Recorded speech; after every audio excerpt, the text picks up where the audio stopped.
Good morning students.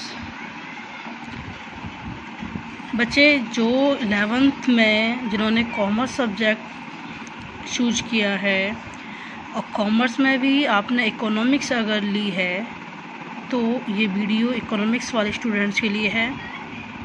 आप जानते ही हैं कि इकोनॉमिक्स और मैथ्स में चॉइस होती है।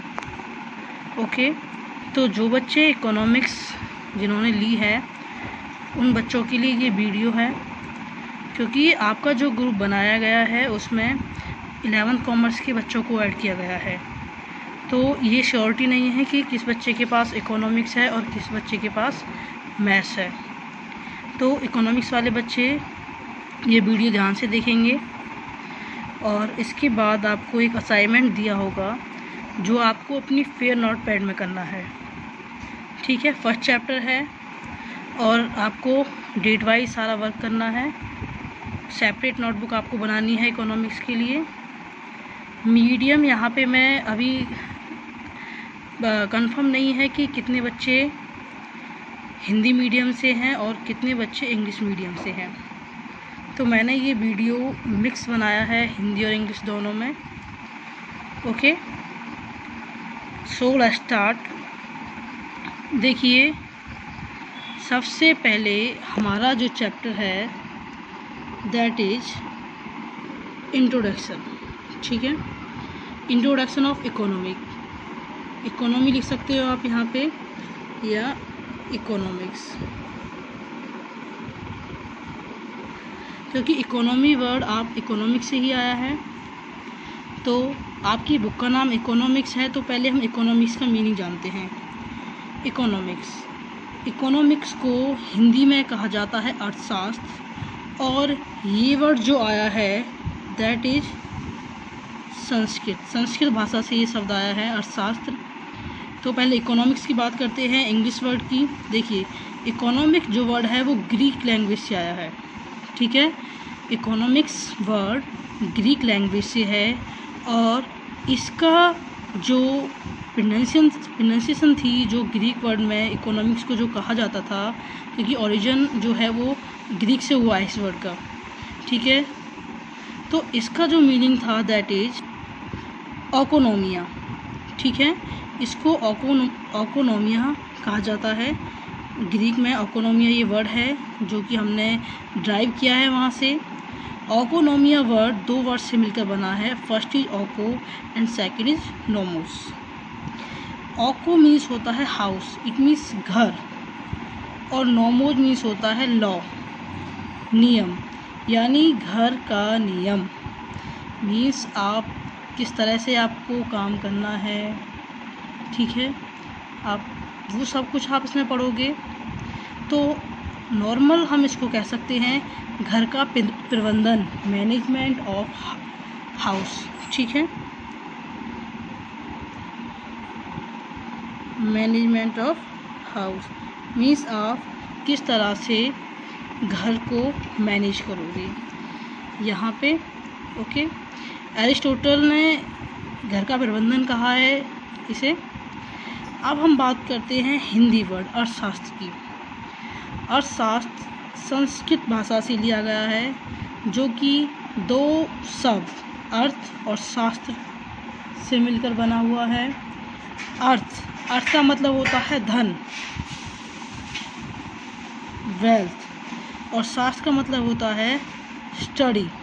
ठीक है, अर्थ होता है वेल्थ, धन, शास्त्र होता है स्टडी, मीन्स धन का अध्ययन करना, study of wealth. Okay, study of wealth कहा जाता है अर्थशास्त्र को।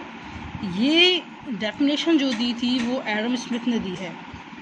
ओके, एडम स्मिथ जो कि फादर ऑफ इकोनॉमिक्स हैं,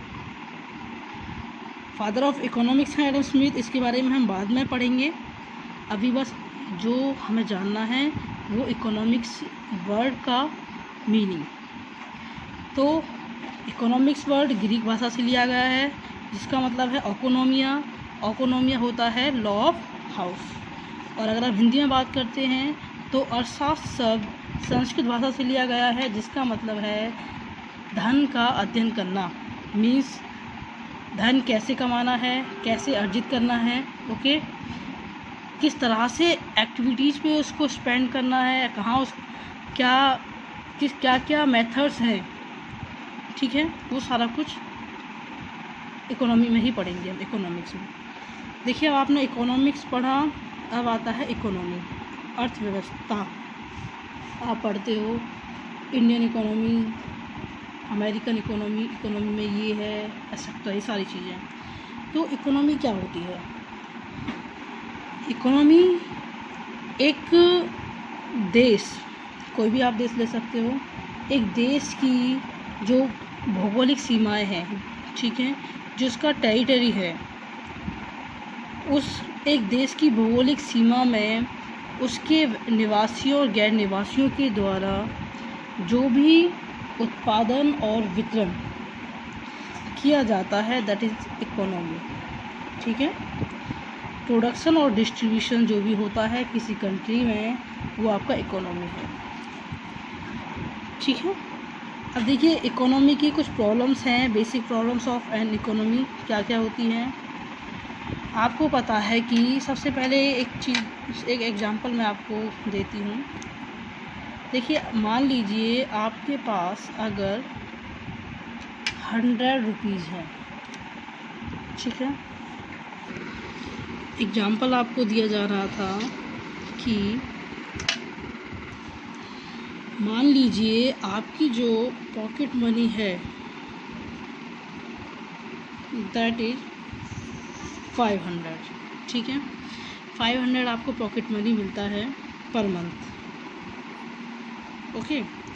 अब आपको पता है कि 500 है, और ये ध्यान रखना कि 500 से आपको पैसा एक्स्ट्रा नहीं मिलेगा, ओके। 500 आपकी पॉकेट मनी है, आपको पैसा एक्स्ट्रा बिल्कुल नहीं मिलेगा। तो आपको पूरे मंथ इन्हीं 500 रुपीज़ से काम करना है। तो हो सकता है आपके एक्सपेंडिचर ज़्यादा हों। एग्जांपल के लिए आप कोई फ़ोन यूज कर रहे हो, चलो ठीक है, आपको रिचार्ज कराना हो फ़ोन में, 100 रुपीज़ का आपका रिचार्ज हो, ठीक है। आपको फ्रेंड्स के साथ पार्टी भी करनी हो, 100 रुपीज़ आप पार्टी के लिए ले रहे हो, ओके। आपको अपने लिए हो सकता है नए शूज़ लेने हो, 500 के आपके शूज़ हो गए नॉर्मली, तो आपके पास तो पैसे 500 ही हैं, तो आप शूज़ तो ले ही नहीं सकते, ठीक है। आपको कोई शर्ट भी लेनी है अपने लिए, 300 की शर्ट आ गई, तो आप सिर्फ इन 500 से ये 3 वर्क कर सकते हैं। लेकिन आपके पास तो शूज़ भी चाहिए, आपको बुक्स भी ख़रीदनी है, ठीक है, आपको अपने फ्रेंड को गिफ्ट भी देना है, और क्या करना है, और भी हो सकता है आपके कुछ और भी खर्चे हों। लेकिन प्रॉब्लम क्या है? प्रॉब्लम है कि आपके पास सिर्फ पैसे 500 हैं। तो ये है हमारे रिसोर्सेज, साधन, ठीक है, और हमें ये सारी चीज़ें चाहिए। तो ये है हमारी वांट्स, इच्छाएं, ओके, ये हमारी वांट्स हैं। तो हमारी इच्छाएं बहुत ज़्यादा हैं, लेकिन उन इच्छाओं को, हमारी जो नीड्स हैं, आवश्यकताएं हैं, हमारी जो विशेज़ हैं, इच्छाएं हैं, वो बहुत ज़्यादा हैं, लेकिन उन्हें फुलफ़िल करने के लिए हमारे पास रिसोर्सेज कम है। तो लिमिटेड रिसोर्सेज से, सीमित साधनों से अनलिमिटेड वांट्स को, असीमित आवश्यकताओं को किस तरह से फुलफ़िल करना है, किस तरह से पूरा करना है, दैट इज़ इकोनॉमी, ओके। क्योंकि आपको पता है जो ह्यूमन बीइंग है, जो इंसान है, वो एक सामाजिक प्राणी है, उसकी इच्छाएं कभी पूरी नहीं होती, और हमेशा वो चाहता रहता है। जैसे कि मान लीजिए अगर किसी को फ़ोन हम देते हैं, किसी को स्टार्टिंग में हमने 1100 रुपये का फ़ोन लिया, उस टाइम उसे फ़ोन की नीड थी, तो उसने 1100 रुपये का फ़ोन ले लिया, ठीक है।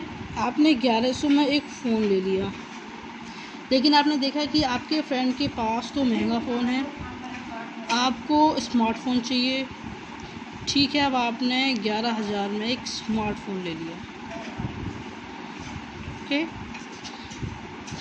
आपको 1100 का फ़ोन था, वो आपके लिए ठीक था, आप उससे सुन सकते थे कॉल वगैरह, लेकिन आपको स्मार्टफ़ोन चाहिए था क्योंकि आपकी आवश्यकताएँ बढ़ गई, आप 1100 पे सेटिस्फाई नहीं हुए, तो आपने 11,000 का, ठीक है, तो आपने 11,000 का फ़ोन ले लिया।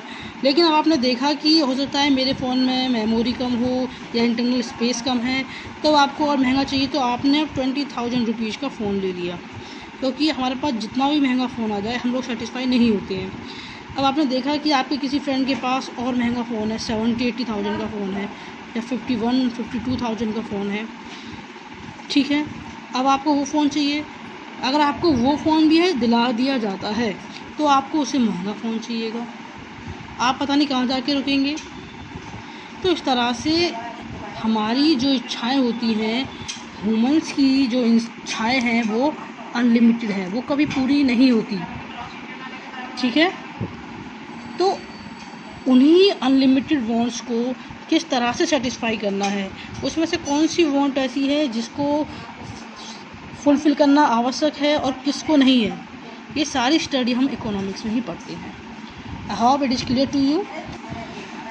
ओके, तो it is clear to you now. Basic problems पे आते हैं हम जो पढ़ रहे थे।